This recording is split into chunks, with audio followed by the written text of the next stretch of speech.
또 어떤 사람이 타국에 갈 때 그 종들을 불러 자기 소유를 맡긴 것 같으니 각각 그 재능대로 한 사람에게는 금 5달란트를, 한 사람에게는 2달란트를, 한 사람에게는 1달란트를 주고 떠났더니 5달란트 받은 자는 바로 가서 그것으로 장사하여 또 5달란트를 남기고 2달란트 받은 자도 그같이 하여 또 2달란트를 남겼으되 1달란트 받은 자는 가서 땅을 파고 그 주인의 돈을 감추어 두었더니 오랜 후에 그 종들의 주인이 돌아와 그들과 결산할세 5달란트 받았던 자는 5달란트를 더 가지고 와서 이르되 주인이여 내게 5달란트를 주셨는데 보소서 내가 또 5달란트를 남겼나이다.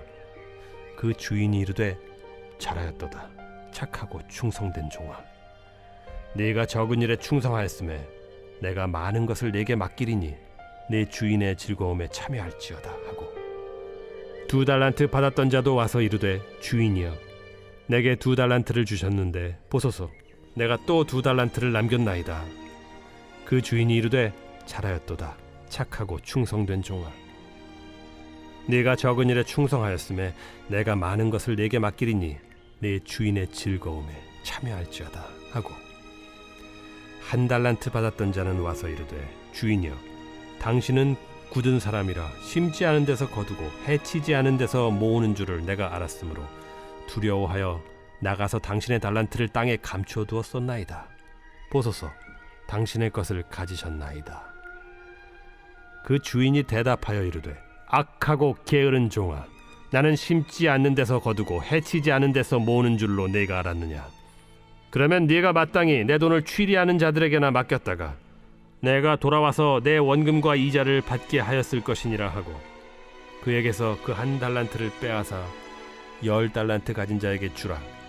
무릇 있는 자는 받아 풍족하게 되고 없는 자는 그 있는 것까지 빼앗기리라. 이 무익한 종을 바깥 어두운 데로 내쫓으라. 거기서 슬피 울며 이를 갈리라 하니라.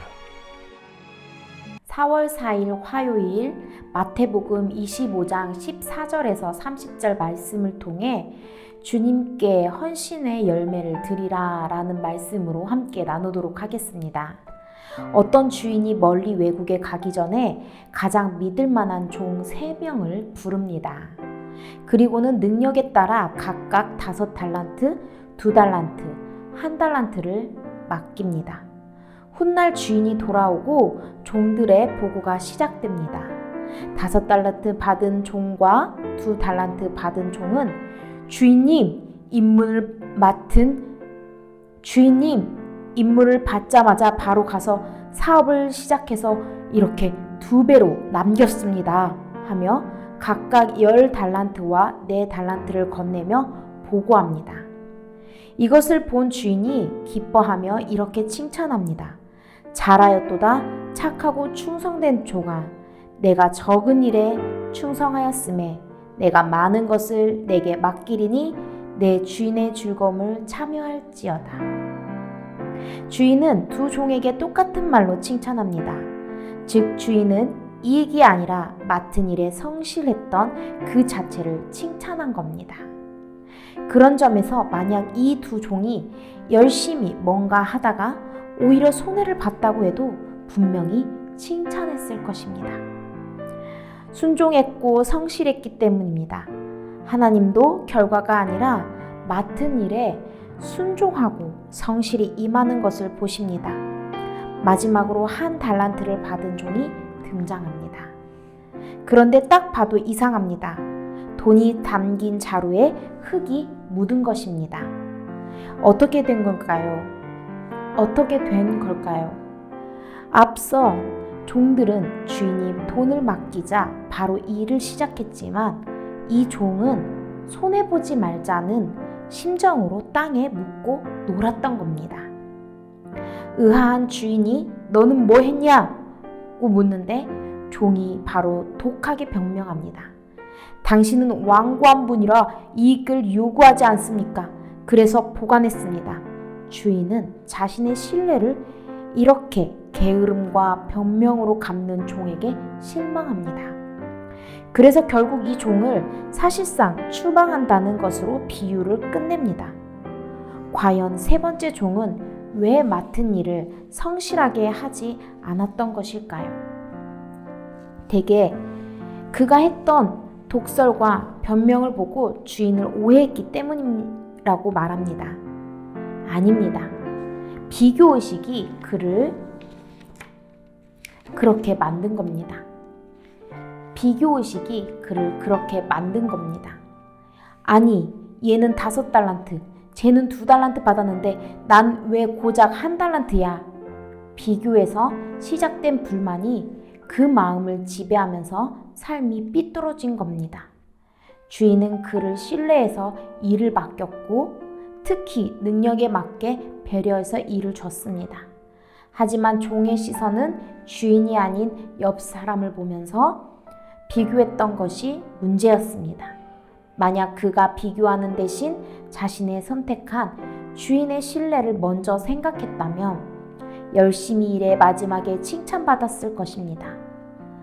주인 대신 예수님께 마지막에 칭찬받는 인생이 되려면 무엇이 중요할까요? 비교의식은 버리고 나를 향한 하나님의 신뢰를 기억해야 합니다. 이것만 잘해도 우리의 내면의 많은 문제가 해결될 것입니다. 우리 안에서 우리를 망치는 마음의 독소들, 예컨대 세상을 향한 불만, 누군가에 대한 미움, 하나님에 대한 원망을 보면 대부분 비교에서 시작됩니다. 하지만 이 달란트 비유가 우리에게 분명히 말합니다. 하나님이 우리를 이런 가정, 직장, 교회, 나라에 보내시고 생각하지도 않았던 지금의 일을 감당하게 하신 이유가 무엇입니까? 그곳의 영혼을 살리는 일, 너라면 할 수 있다 라고 신뢰하셨기 때문입니다. 모든 문제를 감당할 만한 능력이 있기에 신뢰하는 마음으로 맡기신 겁니다. 그러니 비교하고 낙심할 이유가 없습니다. 오늘 또 하나님의 신뢰를 기억하며 내 자리에서 맡은 일을 성실히 감당하면 그 모든 것을 주신 주님께 마지막에 큰 박수로 칭찬하실 줄 믿습니다. 그 모든 것을 보신 주님께서 마지막에 큰 박수로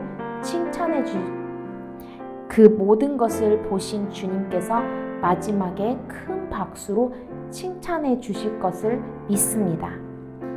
남이 가진 달란트와 비교하던 우리의 자신을 회개합시다.